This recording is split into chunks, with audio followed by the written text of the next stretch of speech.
Capítulo 4. Principios de esperanza. Cristian quería brillar.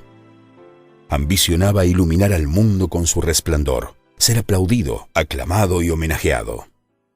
En las interminables noches de delirio, soñaba que era asediado por las multitudes a la búsqueda de un autógrafo y se imaginaba rodeado por lindas chicas.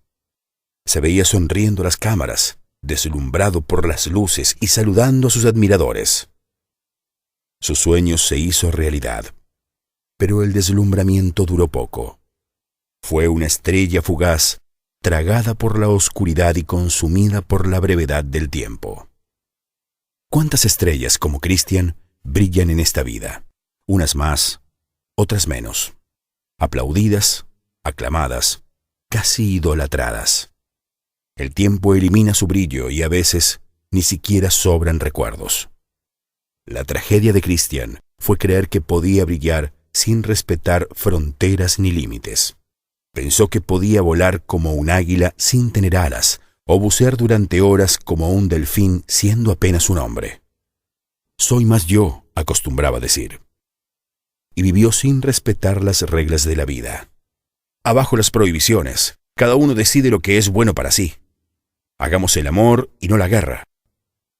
En fin, proclamó la propia libertad, pero despertó una mañana sombría, en el lecho de un hospital, sentenciado a muerte, consumido por el virus traicionero del SIDA. Un día conocí al padre de Cristian. Adolfo era un cristiano fiel. Aceptó a Jesús en la hora del dolor.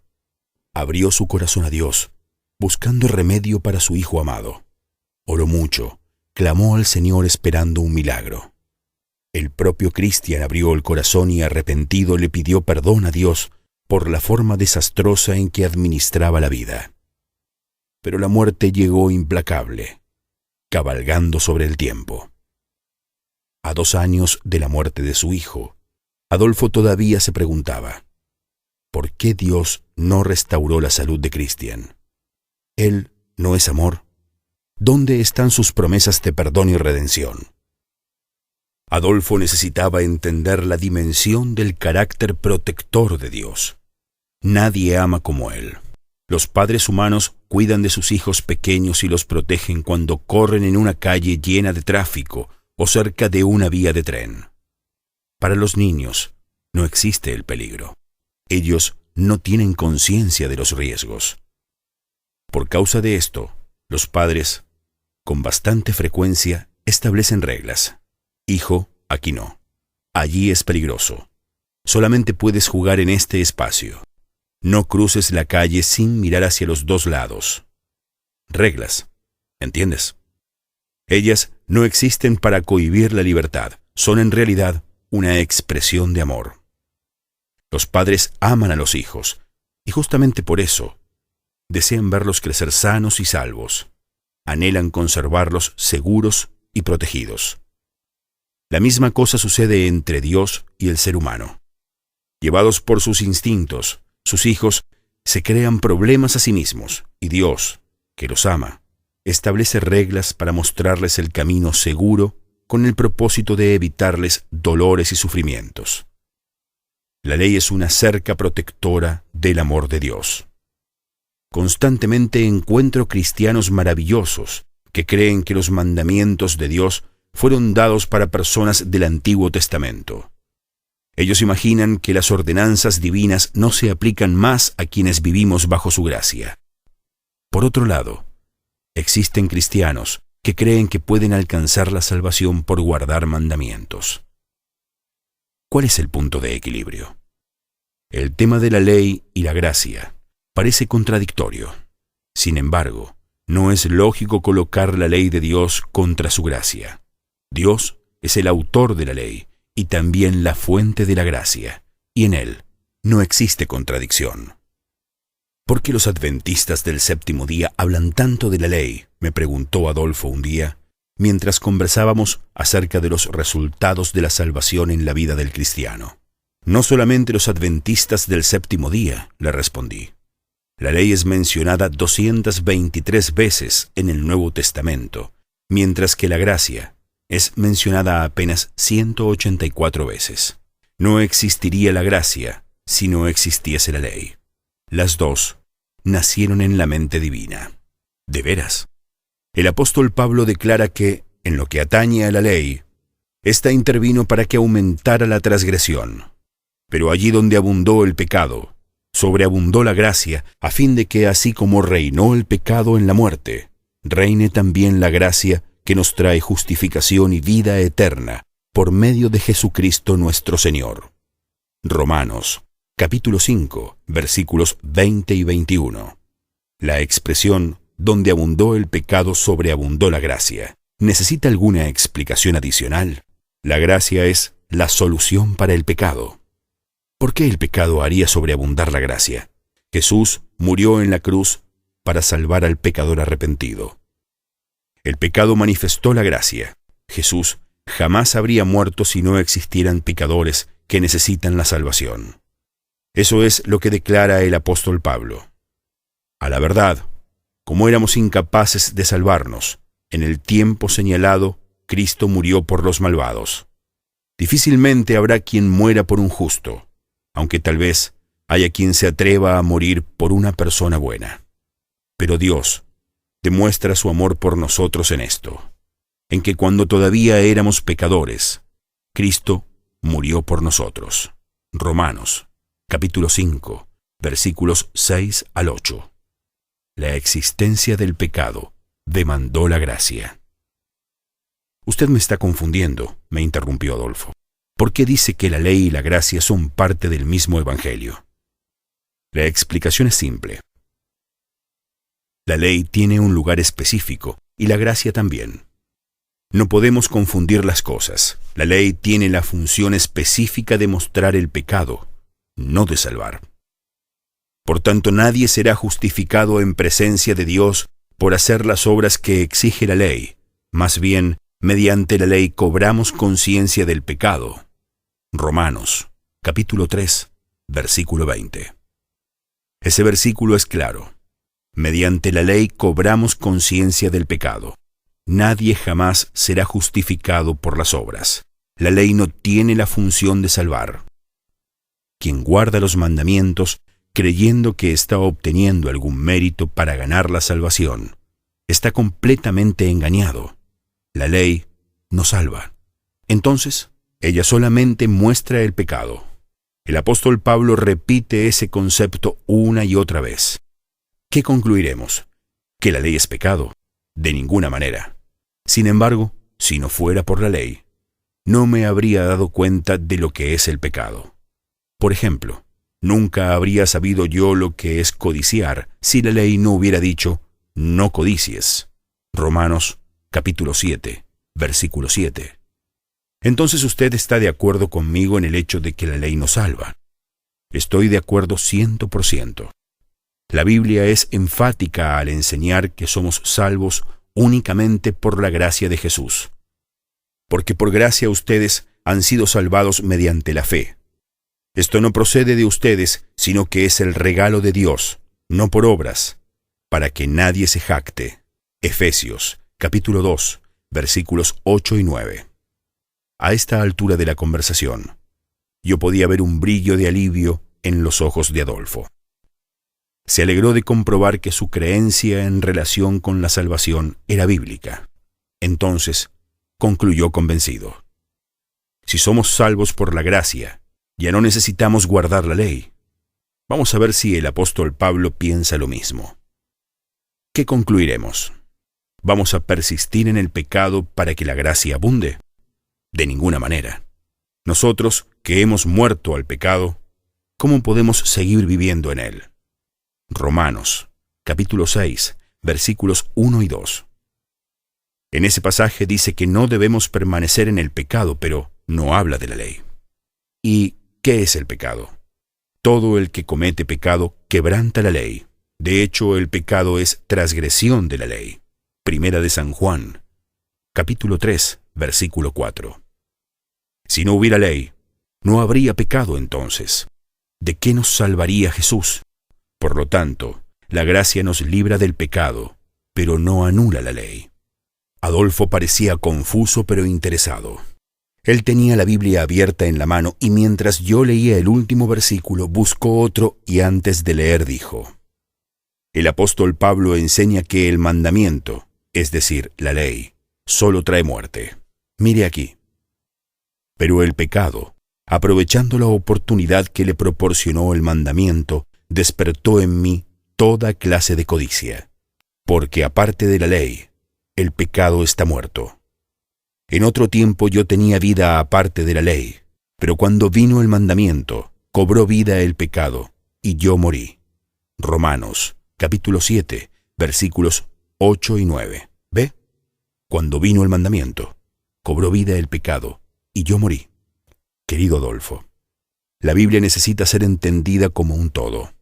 Usted acaba de leer los versículos 8 y 9, pero el versículo 7, ¿se acuerda? Dice: ¿qué concluiremos? ¿Que la ley es pecado? De ninguna manera. Sin embargo, si no fuera por la ley, no me habría dado cuenta de lo que es el pecado. Por ejemplo, nunca habría sabido yo lo que es codiciar si la ley no hubiera dicho no codicies.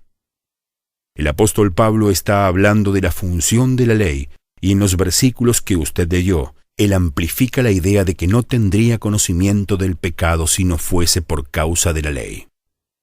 El versículo dice: pero el pecado, aprovechando la oportunidad que le proporcionó el mandamiento, despertó en mí toda clase de codicia. Versículo 8. Exactamente. No dice que la ley operó en él la codicia. Dice que el pecado por el mandamiento operó la codicia.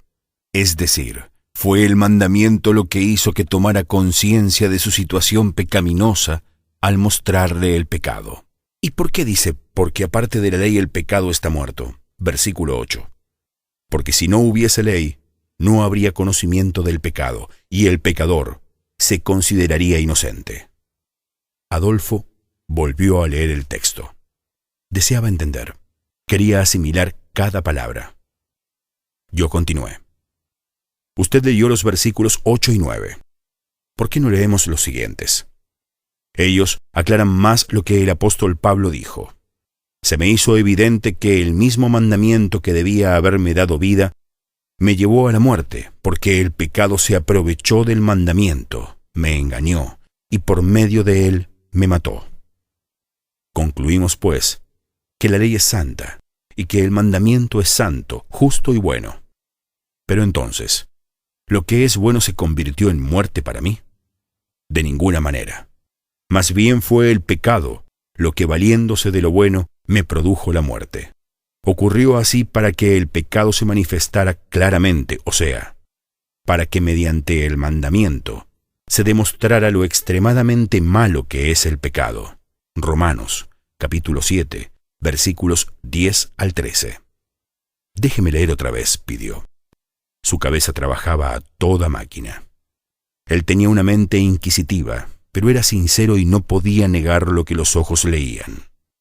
¿Qué podría decir frente a la declaración del apóstol que dice que la ley es santa y el mandamiento santo, justo y bueno?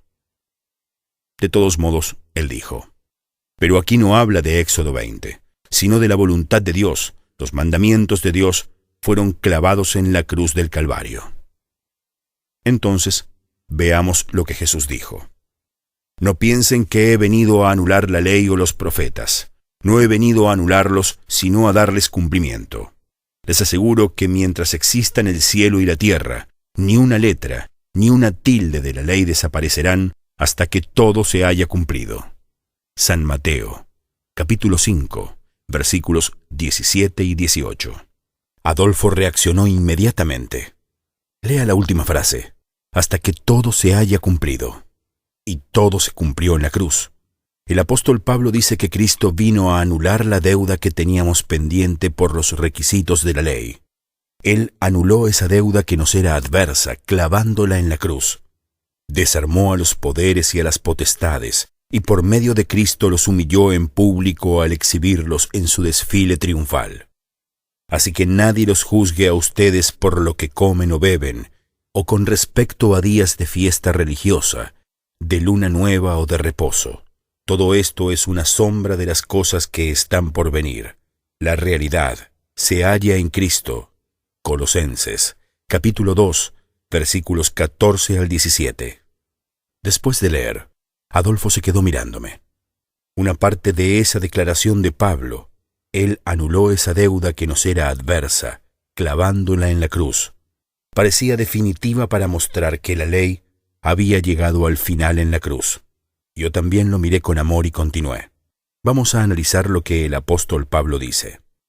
Él está hablando aquí de la deuda que nos era adversa. ¿Cuál era esa deuda? Él mismo lo explica. Todo esto es una sombra de las cosas que están por venir. La realidad se halla en Cristo. ¿Cuál es esa sombra de las cosas que están por venir? Las ordenanzas ceremoniales de sacrificios que simbolizaban a Jesús. ¿Qué ordenanzas? Cada vez que los israelitas sacrificaban un cordero o cualquier otro animal, este se transformaba en un símbolo del Cordero de Dios que quita el pecado del mundo. San Juan, capítulo 1, versículo 29. El autor de la Epístola de los Hebreos deja eso en claro. Así que era necesario que las copias de las realidades celestiales fueran purificadas con esos sacrificios, pero que las realidades mismas lo fueran con sacrificios superiores a aquellos. En efecto, Cristo no entró en un santuario hecho por manos humanas, simple copia del verdadero santuario, sino en el cielo mismo, para presentarse ahora ante Dios en favor nuestro. Ni entró en el cielo para ofrecerse vez tras vez, como entra el sumo sacerdote en el lugar santísimo cada año con sangre ajena. Si así fuera, Cristo habría tenido que sufrir muchas veces desde la creación del mundo. Al contrario, ahora, al final de los tiempos, se ha presentado una sola vez y para siempre, a fin de acabar con el pecado mediante el sacrificio de sí mismo. Hebreos, capítulo 9, versículos 23 al 26. Pero todo eso terminó en la cruz. Claro que sí.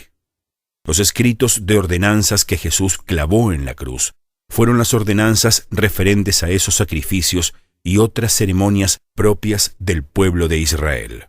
Después de la muerte de Cristo, ya no son más necesarios esos sacrificios, porque el verdadero Cordero de Dios ya había sido sacrificado. Pero eso no tiene nada que ver con los 10 mandamientos registrados en Éxodo 20. ¿Cómo que no? Aquí dice: así que nadie los juzgue a ustedes por lo que comen o beben, o con respecto a días de fiesta religiosa, de luna nueva o de reposo. Todo esto es una sombra de las cosas que están por venir. La realidad se halla en Cristo. Colosenses, capítulo 2, versículos 16 y 17. ¿El sábado no es uno de los mandamientos de Éxodo 20? El sábado sí, pero aquí está hablando de los sábados, en plural, y también se mencionan los días de fiesta y de luna nueva, que son sombra de las cosas que están por venir. Todo forma parte de las ceremonias de Israel, pero en ningún momento se mencionan los 10 mandamientos. No había pensado eso. El apóstol Santiago da más luz sobre este asunto, porque el que cumple con toda la ley pero falla en un solo punto ya es culpable de haberla quebrantado toda. Pues el que dijo, no cometas adulterio, también dijo, no mates. Si no cometes adulterio, pero matas, ya has violado la ley. Santiago, capítulo 2, versículos 10 y 11. ¿De qué ley está hablando Santiago aquí? De Éxodo 20. El Evangelio salva, Adolfo. Salva del pecado. Mira lo que dice el apóstol Pablo. Así el pecado no tendrá dominio sobre ustedes, porque ya no están bajo la ley, sino bajo la gracia. Entonces, ¿qué? ¿Vamos a pecar porque no estamos ya bajo la ley, sino bajo la gracia? De ninguna manera. Romanos, capítulo 6, versículos 14 y 15. ¿Y ahora? Aquí dice que no estamos bajo la ley, sino bajo la gracia, preguntó Adolfo. No estamos bajo la condenación de la ley, por causa de la gracia de Jesús. Su sangre cubre los pecados, de forma que la ley no nos puede condenar. Pero la pregunta del apóstol es, ¿vamos a pecar porque no estamos bajo la ley, sino bajo la gracia? Y él mismo responde, de ninguna manera. Realmente, mirándolo desde ese punto de vista, ¿y qué otro punto de vista puede haber? ¿Quiere decir que anulamos la ley con la fe? De ninguna manera. Más bien confirmamos la ley. Romanos, capítulo 3, versículo 31. No puede ser. Yo jamás había leído eso. Los cristianos obedecen la ley de Dios. Las únicas personas que quedan bajo la condenación de la ley son las que la infringen. Por ejemplo, la persona no es afectada por el límite de velocidad mientras respete la ley. Si supera el límite, queda bajo la condenación de la ley de tránsito. Entonces el estar bajo la gracia no nos da la libertad para transgredir la ley. Así es.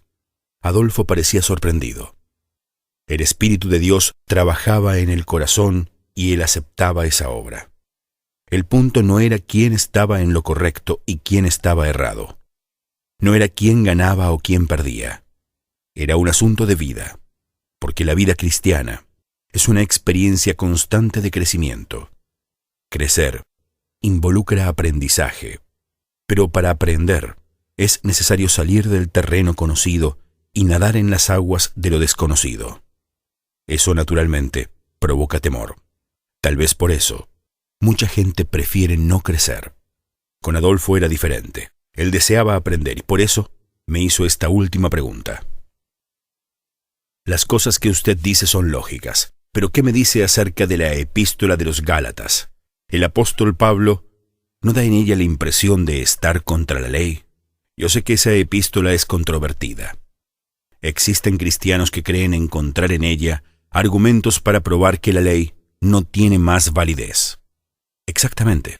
El apóstol Pablo escribió esa carta para resolver un problema doctrinal de la iglesia de la región de Galacia. Ese problema surgía por una interpretación equivocada de la función de la ley. Muchos cristianos, convertidos de entre los judíos, enseñaban que la observancia de la ley es lo que nos salva. El apóstol combatió esa idea con vehemencia. Pero ese problema no es solamente de los Gálatas, completó Adolfo. Claro que no. El asunto del legalismo fue el problema de muchas personas a lo largo de los siglos, incluso en nuestros días. ¿Qué sucedía en los días del apóstol Pablo? Él había establecido la iglesia en la región de Galacia alrededor del año 50 después de Cristo, aproximadamente 20 años después de la muerte de Jesucristo. Algunos años después, en torno al año 55 después de Cristo, mientras el apóstol Pablo estaba en Éfeso, le llegaron noticias de que la iglesia de Galacia se encontraba inmersa en una grave crisis de identidad cristiana. ¿Y en qué consistía esa crisis? Predicadores llegados de Jerusalén acusaban al apóstol Pablo de predicar un evangelio incompleto. Ellos enseñaban que para ser salvos no bastaba con creer en Jesús. Según ellos, era necesario que los gentiles se transformaran en judíos por medio de la circuncisión, y muchos comenzaron a aceptar esas nuevas enseñanzas. ¿Realmente? Sí. La Biblia enseña que para ser salvo, el hombre solamente necesita creer en Jesús y punto. Independientemente de su nacionalidad, algunos judíos creían que por el hecho de que la ley le había sido dada a Israel en el Sinaí, solamente ellos podrían ser salvos. Quien quisiera, por lo tanto, salvarse, debía pasar por la circuncisión, que es el rito introductorio al judaísmo. Según ese pensamiento, entonces, la fe no era el único medio de salvación, como enseñaban el apóstol Pablo y los otros discípulos. Para ser salvo, era necesario obedecer la ley que requería la circuncisión. La conclusión era, para ser salvo, es necesario convertirse al judaísmo. El apóstol Pablo estaba combatiendo esa herejía. Entiendo. Por eso, al saber lo que estaba sucediendo, el apóstol Pablo le escribió esa epístola. Por eso el apóstol es tan duro contra los legalistas. Sí, los legalistas enseñan que en el proceso de salvación, la causa de ella es tanto la gracia como la ley, mientras que el apóstol Pablo afirma que no es posible colocar al lado de Cristo ningún elemento complementario. La ley, como dice el apóstol Pablo, no salva. El factor decisivo y definitivo de la salvación es únicamente la gracia de Cristo. Conversamos con Adolfo en 3 ocasiones. En la tercera oportunidad, él estaba acompañado por su esposa y su hija de 17 años, que tenía ojos vivarachos como los del padre. Oía atenta todo lo que decía y anotaba cada palabra en una libreta. «Es solo para cotejar en casa», dijo sonriendo. Algunos meses después, toda la familia descendió a las aguas del bautismo y selló el pacto de amor con Cristo. Un coro cantó mientras ellos eran sumergidos en las aguas. Las palabras del himno decían: «Oh gracia excelsa de Jesús, perdido me encontró, estando ciego me hizo ver, de la muerte me libró». Adolfo y su familia encontraron la única esperanza. Principios de esperanza. Evita dolores y sufrimientos viviendo los principios de esperanza. Vive con plenitud y seguridad. 1. La ley de Dios fue establecida para proteger y evitar que suframos. Éxodo, capítulo 20, versículos 1 al 17. 2. El propio Dios escribió la ley moral en tablas de piedra. Éxodo, capítulo 31, versículo 18. 3. Jesús confirmó la validez de la ley moral. San Mateo, capítulo 5, versículo 17. 4. El apóstol Pablo reconoció la validez de los 10 mandamientos. Romanos, capítulo 7, versículo 12. 5. La función de la ley no es salvar, sino revelar el pecado. Romanos, capítulo 7, versículo 7. 6. La fe en Cristo no anula la ley de Dios. Romanos, capítulo 3, versículo 31. 7. Somos invitados a guardar los mandamientos de Dios. Primera de San Juan, capítulo 2, versículos 4 y 5. Capítulo 5, versículos 2 y 3. 8. El pueblo de Dios guarda sus mandamientos por la fe. Apocalipsis, capítulo 14, versículo 12. 9. Los 10 mandamientos deben ser observados sin excepciones. Santiago, capítulo 2, versículos 10 al 12. Primera de San Juan, capítulo 3, versículo 4. 10. La obediencia a la ley divina es la manifestación natural del amor a Dios. San Juan, capítulo 15, versículo 10. Capítulo 14, versículo 15. Para conocer más sobre estos y otros consejos de Dios para ti, visita www.esperanzaweb.com/estudio.